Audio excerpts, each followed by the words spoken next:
Hello everyone, this is Shannon from That's So Poe, and today I am bringing you my TBR for Space Opera September. Space Opera September is a readathon hosted by Thomas at SFF 180, whose channel I will link below. It is a readathon that focuses on space operas. It's a really well-designed readathon that has some pretty excellent challenges. So when I heard about this, I thought, I want to participate. I've not actually done an official readathon before, so this is going to be my first, and I'm quite excited.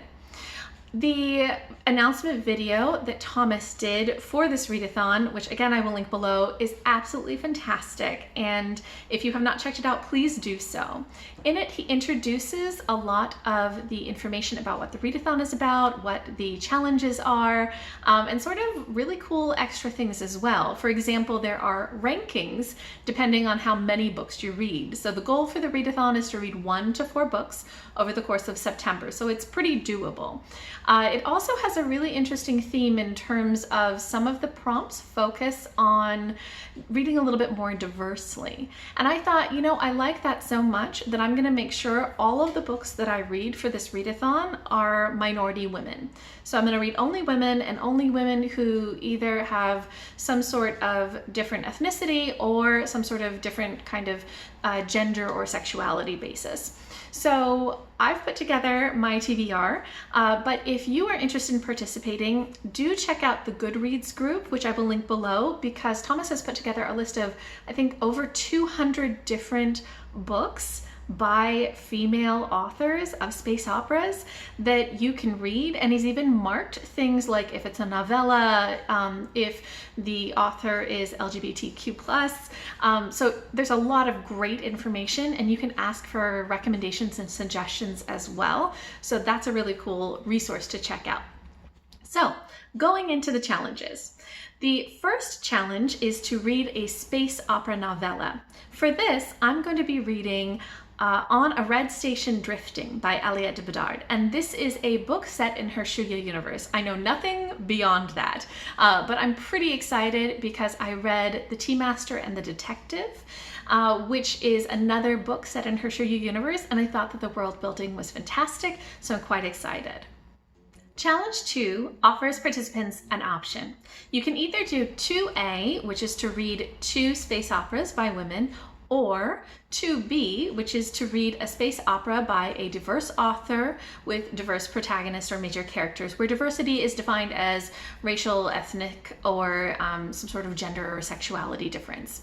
So this allows you, based on your choice, to go down one of 2 tracks. If you choose 2A, you go down the Federation track. If you choose 2B, you go down the Rebel track.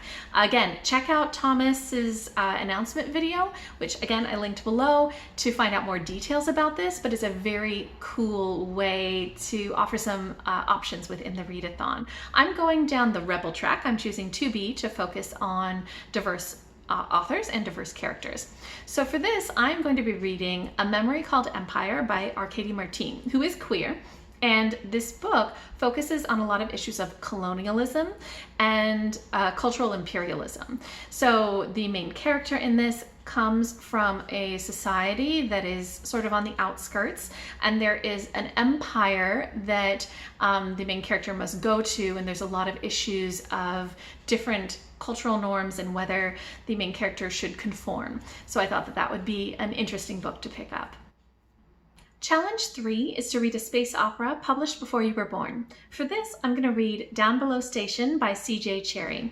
This is the first book in the Company Wars series, which I've heard Rachel at Kalanadi, who I will link below, talk about before. So I thought this would be a nice opportunity to check out something that I've heard about, but I have never read. And lastly, challenge 4 is to read a space opera that is 500 pages or longer.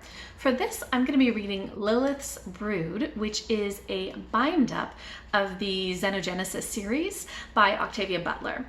Recently, Priscilla at Bookie, who I will link below, made a video where she reviewed the Xenogenesis series, and the first half of the review is spoiler-free, so I watched that and it really, really intrigued me. I will link that review below. I really recommend you check it out. if you haven't read it, and also if you have read it, because there is a spoiler section at the end where she goes into more detail that I want to watch once I've read the series. This is a bind up of the Xenogenesis series, so it's 3 books altogether. It also means that it's quite a few pages. It's about 750 pages. Given that also some of the other books on my list, both Downbelow Station and A Memory Called Empire, are around 500 pages, I am giving myself quite a lot to read for the month of September, especially considering that September is Latinx Heritage Month, and I know that I'm going to be reading a ton of things for Latinx Heritage. I've already got a bunch of things picked out, so September is going to be a heavy reading month for me, but I know that I have more time in September, so I'm really looking forward to getting some of these bigger epic stories worked into my reading as well. Okay, so that is my TBR for Space Opera September. If you are also participating and you have a TBR, please let me know down below and I will check out your video. If you're considering participating, check out Thomas's announcement video, check out the Goodreads group. There's a lot of great books that are eligible to be part of this readathon, and it's just really great to try to read space operas. I think that that's a genre that I haven't read enough of, but I think that I would really like if I read more of, so hopefully that'll work out for you guys too. In any case, I'm excited to participate in my first official readathon, and here's hoping I actually read all the books.